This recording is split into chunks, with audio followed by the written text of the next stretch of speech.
So today we're going to be talking about building a talking headshot, kind of like the one that you see right here.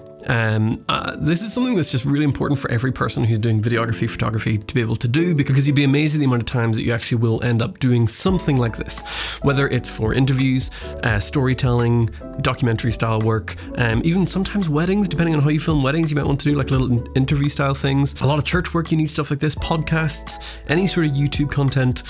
Building a nice talking headshot is like videography 101 from my opinion. I mean, that's not necessarily true, but it's just something that I find that I use all the time. So today we're going to talk about how you can build this. I've got 5 tips for you of how you can upgrade your videos and upgrade your talking headshots and make them look nice and crisp and sound lovely. Now, first up, let's talk about your audio. Audio is going to be one of the most important things when it comes to getting this setup looking good. And the most important thing, in my opinion, is not just having a good microphone, but getting your microphone close to your subject. Now, right now, the microphone that I'm using, which is a Sennheiser MKH416, is just 1 foot away from my mouth. And we'll talk about that in a second. But let me just show you real quick what that would sound like if I put the microphone on top of my camera. Because I see a lot of people doing this, is they'll use a camera and they'll have it set up and they'll put the microphone on top of the camera, but the camera is like 6 feet away and they're wondering why their audio doesn't sound any good. Well, let's go ahead and we'll put this really nice $1,000 microphone on top of the camera. And now you're listening to the same audio, the same microphone, the same setup, nothing's changed, except that the microphone is far away. And as you can tell, it sounds so much worse because the quality of your audio really does drastically change the closer you can get the microphone to your subject. Now, obviously you can get it too close and it'll sound crazy, but if you can get it within a foot or 2 feet, it really makes a massive difference. But yes, I hope you agree this doesn't sound anywhere near as good. So if you can, get your microphone nice and close to your subject, because when it's far away, it sounds bad, and I'm not going to bother your ears with the way that this sounds any longer. Alright, and now it is back to being nice and close and sounding great. Now, if you are filming something and you actually cannot get your microphone as close as you want to your subject, maybe your frame is quite large, well, you can do what I'm actually doing in this shot and get your microphone super close in the frame and just paint it out. So for example, the microphone is right here. I'll show you it. It's just sitting here right now and it is in the frame. But what I did is before I hit record, I moved the microphone out of the way and I got a clean plate of the image. All I then did was took a still of that. I masked a little section and I planted it back on top, covering up this microphone with a nice clean plate, which as you can see, if I lift my hand up, my hand will disappear. So that's just something that I have to be aware of, but it is something that you can do. It's relatively easy to do. So if you can't get your microphone just outside of the frame, you can't get it close enough, you could either go for a lavalier mic or a little wireless mic. That's totally fine and they work pretty good. But if you really have a specific microphone style that you're wanting to get, then you can actually just hide it in your frame and paint it out. A really nice little trick. I can't remember that if I can find the video that I saw the guy doing this, I will link that down below, but it is a cool little trick. So yes, microphone in the frame, sounds really good, gets it really nice and close to my face so that I can get a nice clean sound to it without you even being able to see it. I think it's great. Fun little trick. Let's talk about lighting. Lighting is really important, and I think most people have a basic understanding of lighting to know, hey, you need a key light, right? And that's very true. At the moment, I'm using a giant reflector umbrella. It's a 72-inch reflector. I've got a whole video about this thing, and I think it's fantastic.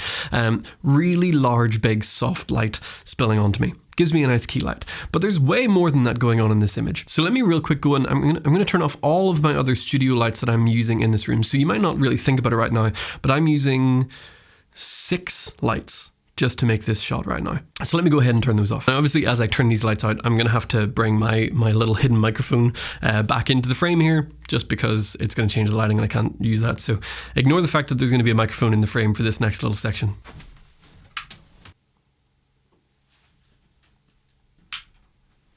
And this is kind of what you're left with, not quite, because I left these 3 on this shelf on because they're kind of wired in and a real pain to turn off. But so if you were turning those lights off, that would add a little bit more as well.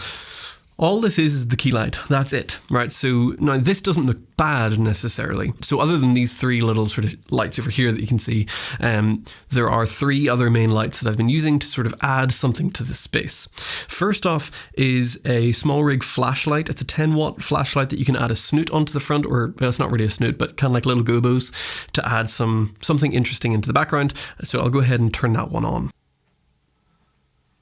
So I have that one set to shine a blue light. It's just a line, big old line across the wall behind me, across those photos.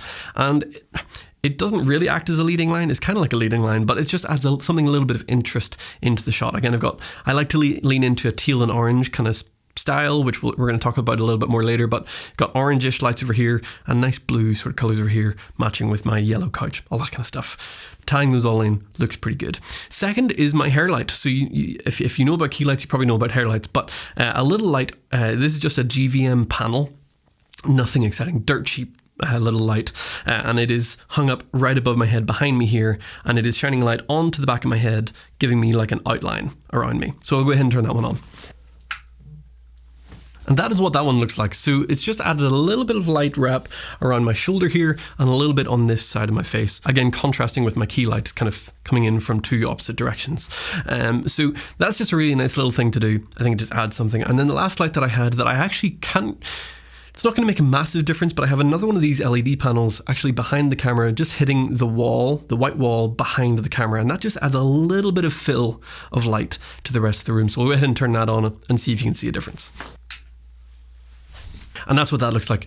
Just a little bit of difference. It just raises the level a tiny little bit on the shadow side of my face. Just something interesting. So the reason I'm telling you all this is just to think about lighting, right? Don't just think of a key light, right? You need more than one light.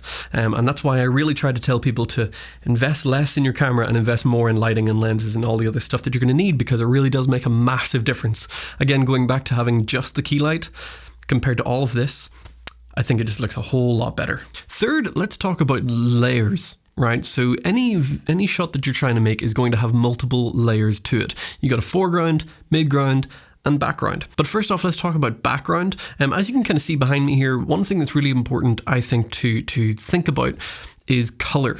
And style of background. I like to film into a corner of a room because I think it just makes quite a big difference.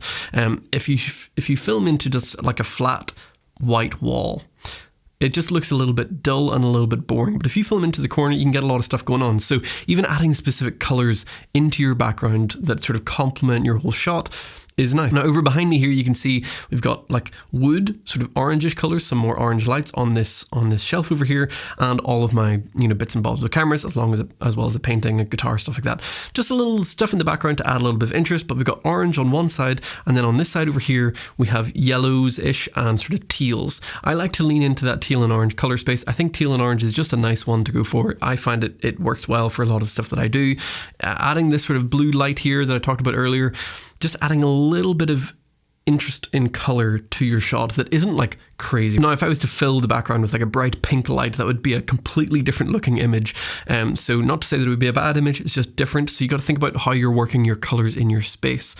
Secondly, one thing I actually really like to do is to not put my subject or like the person talking in the foreground. I actually like to put the person in the middle. In the midground of the shot, because then you can add a little bit of interest. So let's talk about foreground real quick. As you can see in the corner of this shot right here, there's actually some like sort of out of focus stuff. I don't know if you can tell what it is. I just grabbed a plant. This is literally just a plant that I got on Amazon for like no money, and all I did is I placed it in the foreground, slightly in the frame, and as you can see, it's wobbling a little bit, but that little bit of interest over on the, what is that, left, right? It's reversed. That little bit of interest on the left-hand side of the frame just adds something kind of nice that separates me a little bit from the foreground, and it puts me in a certain spot in the shot that just gives me a little bit of differentiation. I don't know if that makes sense, but adding a little bit of foreground elements is a really nice little touch when layering your image. Next, let's talk about lens choice. Now, I'm not going to tell you you have to use this type of lens or that type of lens. I would just recommend that you think about what type of lens to use.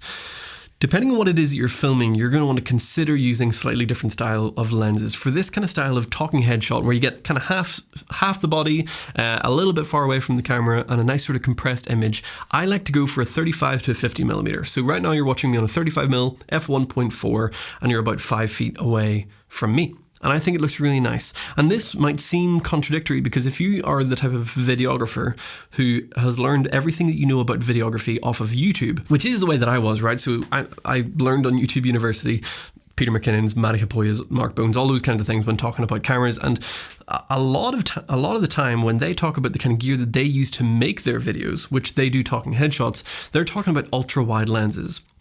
There is a good time and a place to use an ultra wide lens, but it's not always. So for example, in this shot, I really like a 35mm. It compresses the background a little bit. It brings me a little bit closer, is a little bit more intimate than what the typical YouTuber tends to focus on, which is like a 16mm. Now to demonstrate that, I will go ahead and I will stick a 16mm lens on this camera, and I'll move the camera a lot closer to show you the extreme difference of what that might look like. And now you're on an 11mm on an APS-C sensor. So, you know, super wide. It looks kind of crazy, right? Very, very, very different kind of shot to what you were seeing before. So this obviously looks completely different, and I think it looks terrible because for this space, for this shot, it just doesn't work. Whereas the 35mm did work. So what I'm trying to say is you need to just pick the lens for your space and for your shot, not just using lenses that you see other people using because you're not in their space. You're not in their room and you're not filming what they're filming. You're filming something different. You wouldn't use an 11mm lens for portraits at a wedding. You'd probably use something more like an 85. But at the same time, if you're filming real estate, you're not going to be using an 85mm, you're going to be using an 11. What I'm trying to say is pick the lens for your shot, not just pick the lens because you like that lens or you like a certain influencer that uses that lens. Different lenses are for different scenarios. There are times where 11mm is very beneficial for YouTube videos, like this video that you're seeing. I liked having the whole studio in the shot, and I was filming and talking about a big product, so I needed a lot more space. But for a video like this, it's just too wide and it feels all like it's stretched and weird, and I don't like it. So pick the right lens for the right kind of shot. Lastly, one really nice tip that I really like to use is to use the shadow side of the face.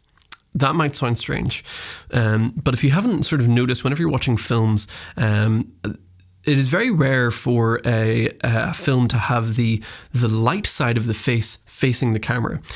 They do it sometimes, but it's used to sort of portray certain different emotions at times. But most of the time, you'll find that a lot of movies and a lot of films will have the shadow side of the face facing the camera. So right now it's a little bit different because I'm kind of facing the camera right here, but I've intentionally faced my chair this way a little bit so that the shadow side of my face faces you just that touch more.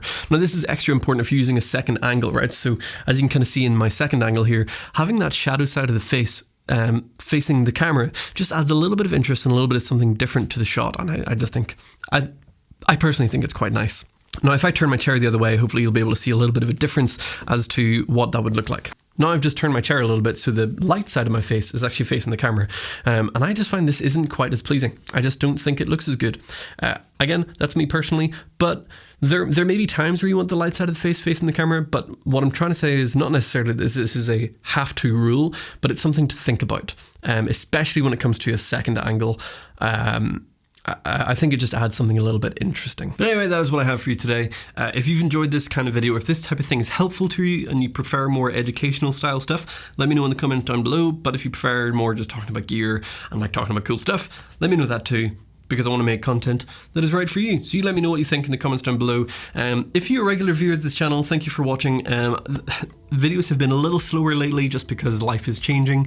A couple of videos about that coming out here pretty soon, but a lot of exciting stuff going on.